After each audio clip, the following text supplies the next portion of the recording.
सो यार ये हमारा फर्स्ट एपिसोड है हमारे brand new exclusive tricks course for MST CET 2023 के लिए। प्रॉब्लम क्या है ना, इस तरीके से बच्चे सोचते नहीं है। बच्चे क्या करते हैं, लास्ट मोमेंट में वन शॉट लेक्चर देखेंगे, ये करेंगे वो करेंगे। अरे नहीं यार, लास्ट के दिनों में ये करना होता है। आपकी जो पोटेंशियल रैंक आती उससे आप हजारों रैंक आगे आ सकते, ये पर्पस है इस कोर्स का।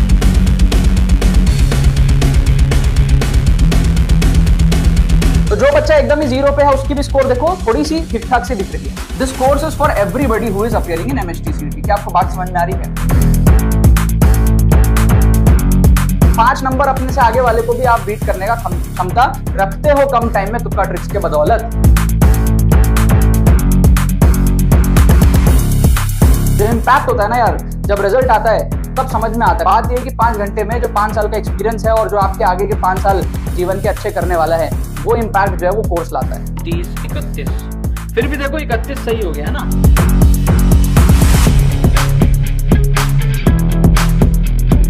हमने फिजिक्स के अंदर में 38 सही किया, केमिस्ट्री के अंदर में हमने 36 सही किया। 100 क्वेश्चन सही करने का हमने 5 क्वेश्चन ज्यादा सही किया, 105 क्वेश्चन हमने यहाँ पर जो है सही किया है।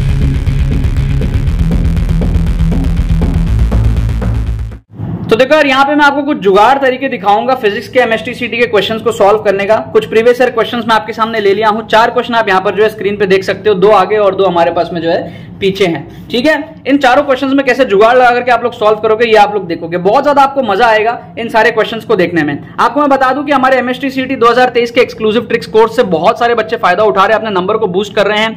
वो बच्चे जो एकदम जीरो पे है ना, वो भी जो है 70+ का स्कोर मैनेज कर पा रहे हैं, क्योंकि हमारे एक्सक्लूसिव ट्रिक्स कोर्स को देखने के बाद में आपकी जो तुक्के मारने की प्रोबेबिलिटी है वो 1/3 हो जाती है। ठीक है ना, हर तीसरा क्वेश्चन आप सही कर लेते हो। तो अगर आप 200 नंबर तुक्के मारते हो तो आप 68 to 78 मार्क्स जो है अचीव कर पाते हो। इसका डेमोन्स्ट्रेशन भी आपको कोर्स के अंदर में पूरा दिखता है। और जो बच्चे एवरेज है, मान लो 80-90 मार्क्स जो है सॉल्व कर पाते हैं, वो जो रिमेनिंग क्वेश्चंस में तुक्के मारते हैं, वहां से अपने स्कोर को बढ़ा करके 130 की रेंज में जो है ले जाने की पूरी कोशिश करते हैं। ठीक है, अगर आपको इस कोर्स में एनरोल करना है, लिंक डिस्क्रिप्शन में दिया हुआ है। 5 घंटे में आप सारे ट्रिक्स सीख जाओगे विद एप्लीकेशन, डेमोन्स्ट्रेशन आप ऑफिशियल पेपर के अंदर में, ऑफिशियल क्वेश्चंस के अंदर में, 2022 के लेटेस्ट पेपर्स के अंदर में आप देखोगे। और आपका माइंडसेट जो है ना, जड़ से पूरा का पूरा मजबूत हो जाएगा ट्रिक्स एंड चीट कोड्स के अराउंड। कम टाइम में अगर आपको इंप्रूवमेंट करना है अपना score, this is the best course जो आप अभी एनरोल कर सकते हो। लिंक आपको इसका जो है डिस्क्रिप्शन में दिया हुआ है।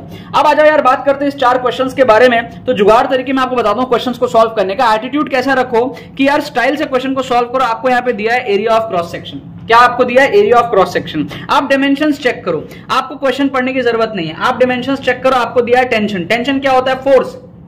फोर्स मतलब क्या होता है? Mass into acceleration. ठीक है, फिर नीचे क्या है? वेलोसिटी का स्क्वायर। ठीक है, फिर क्या है? डेंसिटी मतलब कि मास बाय वॉल्यूम। वॉल्यूम मतलब क्या होता है? वॉल्यूम मतलब होता है लेंथ का क्यूब, है ना, लेंथ का क्यूब। यस और नो? अब हमारे पास में क्या, आप देखो मास से मास जो है कट जाएगा। एक्सेलरेशन क्या होता है? वेलोसिटी बाय टाइम, तो मैं लिख दूंगा वेलोसिटी बाय टाइम। एक वेलोसिटी को मैं काट दूंगा और वेलोसिटी इंटू टाइम हो जाएगा मेरा डिस्टेंस, स्पीड इंटू टाइम मतलब लेंथ, तो ये मेरा हो जाएगा L स्क्वायर। L स्क्वायर मतलब हो जाएगा एरिया। इसका मतलब ऑप्शन ए मेरा करेक्ट है, क्योंकि ऑप्शन ए का जो डायमेंशन है वो एरिया के बराबर आया ना, तो ऑप्शन बी का जो डायमेंशन है वो 1/एरिया के बराबर आएगा, क्योंकि उल्टा एक्सप्रेशन है, पूरा का पूरा रेसिप्रोकल है। समझ गए? ऑप्शन सी और डी भी आप चेक कर सकते हो यार, कोई दिक्कत वाली बात नहीं है। टेंशन स्क्वायर है मतलब कि ma का स्क्वायर है, मास इनटू एक्सेलरेशन का स्क्वायर है। डेंसिटी होता है मास बाय वॉल्यूम, मतलब मास अपॉन डेंसिटी, मतलब ये डिस्टेंस है। ठीक है, या फिर लेंथ बोल देता हूं L क्यूब। और v हमारे पास में क्या है? v हमारे पास में v है, मतलब कि लेंथ बाय टाइम। तो इसको आप देखोगे किसी भी तरीके से ये L स्क्वायर नहीं आ रहा है ना, L स्क्वायर नहीं आ रहा। सेम आप ऑप्शन डी में देखोगे आपका डिमेंशन मैच नहीं करेगा। ये सारे ऑप्शंस आपके डिमेंशनली गलत है, ये वाला इकलौता ऑप्शन है जो आपका डिमेंशनली करेक्ट है। तो कई बार फिजिक्स में MST CET के क्वेश्चंस आप डिमेंशन से सॉल्व कर सकते हो। जो भी आपको फाइनल चीज पूछा है ना निकालने के लिए, उसका डिमेंशन आपका मैच हो रहा है कि नहीं, ये बस आप चेकआउट कर लो। ठीक है, अब आ जाओ यार, इस क्वेश्चन के अंदर में आपको पूछा है मैक्सिमम टेंशन। ठीक है, मैक्सिमम टेंशन आपको यहाँ पे पूछा है। एक बात बताओ, कॉमन सेंस से एक बात बताओ, अगर मैं एम्पलीट्यूड को 0 बोल दूं, हमारे पास में क्या है? पेंडुलम है, इस तरीके से चल रहा है। ठीक है, ये हमारे पास में एम्पलीट्यूड है, लेंथ है। अगर मैं एम्पलीट्यूड को 0 बोल दूं, मतलब कि ये इधर उधर जा ही नहीं रहा, नीचे ही है सिर्फ। ठीक है, तो टेंशन क्या होगा? mg होगा, है ना। मिनिमम मैक्सिमम छोड़ो, टेंशन हो जाएगा mg हो जाएगा, क्योंकि हमारे पास में ऊपर टेंशन है और नीचे हमारे पास में mg है। तो अगर मैं एम्पलीट्यूड को 0 बोलता हूं तो हमारा टेंशन, जो कि मैक्सिमम टेंशन भी हम कह सकते हैं, वो हमारा mg के बराबर होगा।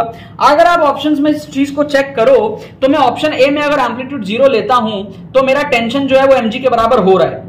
ठीक है। अगर मैं यहां पर भी एम्पलीट्यूड को 0 लेता हूं तो मेरा टेंशन जो है वो mg के बराबर हो रहा है, लेकिन ऑप्शन बी में क्या हो रहा है, अगर मैं एम्पलीट्यूड को 0 लेता हूं तो ये तो साला अनडिफाइंड टर्म आ जा रहा है, L अपॉन इन्फिनिटी आ जा रहा है ये तो, है ना। तो ये mg इंटू 1 माइनस इन्फिनिटी कैसा अजीब सा टर्म आ रहा है, तो ये कट जाएगा।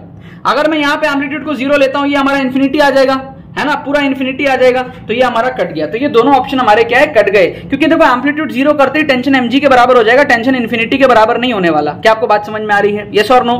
ठीक है, यहाँ माइनस इन्फिनिटी आ रहा है, यहाँ प्लस इन्फिनिटी आ रहा है, दोनों ऑप्शन इनवैलिड है। इन दोनों में से आप जो है तुक्का यहाँ पर लगा सकते हो। ठीक है, तो आप कभी भी तुक्का लगाओ ना, रिमेनिंग क्वेश्चंस मान लो इस क्वेश्चन को आप सॉल्व नहीं कर पा रहे एग्जाम में, आप रैंडम गेस कर लेते हो। रैंडम गेस मत करो, देखो आप क्या कुछ ऑप्शंस को एलिमिनेट कर सकते हो, क्या आप कुछ इंटेलिजेंट गेसिंग कर सकते हो।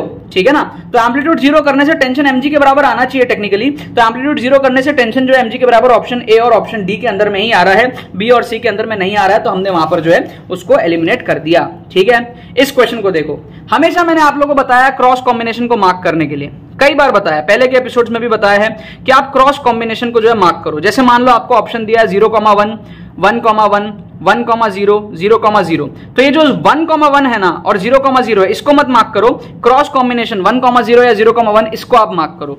या मान लो आपको ऑप्शंस दिया है plus minus, minus minus, plus plus, minus plus, तो आप ये माइनस माइनस और प्लस प्लस को मत मार्क करो, प्लस माइनस या माइनस प्लस के क्रॉस कॉम्बिनेशन को आप जो है मार्क करो। या जैसे आपको मान लो ऑप्शन दिया है both increasing, both decreasing, increasing decreasing, decreasing increasing, तो आप ये बोथ वाले को मत मार्क करो, ये क्रॉस कॉम्बिनेशन को आप जहां पर जो है मार्क करो, इंक्रीजिंग डिक्रीजिंग या फिर डिक्रीजिंग इंक्रीजिंग को। समझ गए आप बात को। उसी तरीके से आप इस क्वेश्चन को देखोगे ना तो आपको लार्ज और नेगेटिव ये क्या है, क्रॉस कॉम्बिनेशन सा फील आएगा।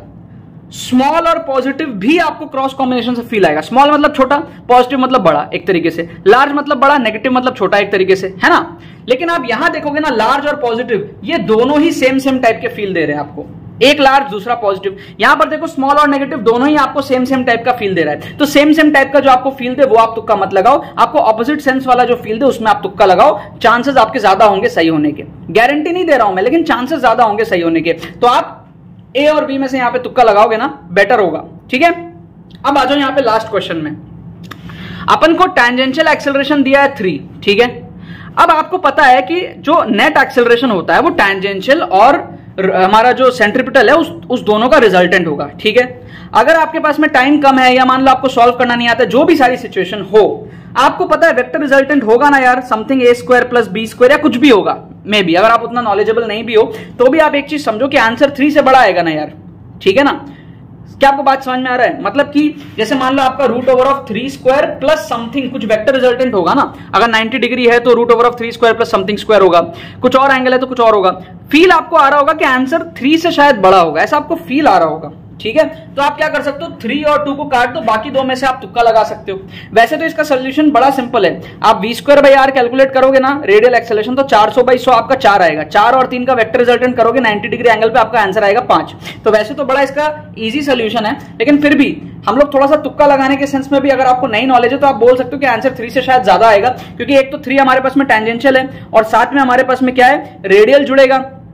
ठीक है, अनटिल एंड अनलेस कि उसके पास में जो है ऑपोजिट, मतलब मान लो एक वेक्टर इधर है दूसरा इधर है, 90 डिग्री से ज्यादा एंगल है, तब हमारे पास में रिजल्टेंट छोटी आती है। ठीक है, बट इस केस में वो चीज नहीं होगी, आपको पता है। ठीक है ना, 90 डिग्री होगी या फिर छोटी होगी, जो भी आपको थोड़ा सा फील के अंदर में मैं आपको बात यहाँ पे समझा रहा हूं कि जो रिजल्टेंट आएगा वो कहीं ना कहीं 3 से बड़ा होने की पॉसिबिलिटी आपको फील आएगी, तो उस बेस पे आप 2 ऑप्शन को यहाँ पे एलिमिनेट कर पाओगे। ठीक है ना यार, मैं आपको करेक्ट आंसर की बता देता हूँ इन चारों क्वेश्चन का। ए बी ए, पहले का है ए, दूसरे का है ए, ठीक है, पहला और दूसरा आंसर है ए, तीसरा का है बी और चौथे का आंसर हमारे पास में ए। ये हमारे पास में जो है करेक्ट आंसर की दी हुई है। कुछ जुगाड़ तुक्का ट्रिक्स मैंने आपको बताया यहाँ पर। आप लोग अगर ये और सीखना है तो आप लोग लिंक डिस्क्रिप्शन में मिलेगा कोर्स का, और आपको फ्री प्लेलिस्ट का भी लिंक जो है वो डिस्क्रिप्शन में मिलेगा। अगर आपको फ्री प्लेलिस्ट देखनी है जो यूट्यूब पे चल रही है, प्री सिलेक्टेड क्वेश्चंस होते हैं इसके अंदर में, आप जाओ, लिंक आपको डिस्क्रिप्शन में मिलेगा। बहुत सारे एपिसोड इसके अंदर मैंने डाल दिए हैं और भी डालने वाला हूं, जो आप एग्जाम से पहले अपने जो है सीख सकते हो। अभी तक जिन भी बच्चों का एग्जाम हो गया MST CT का, उन्होंने बहुत फायदा उठाया। अब जिन बच्चों का एग्जाम आगे है, 11 तारीख, 12 तारीख, 13 तारीख, वो सारे बच्चे जो है 14 तारीख को भी कई बच्चों का एग्जाम,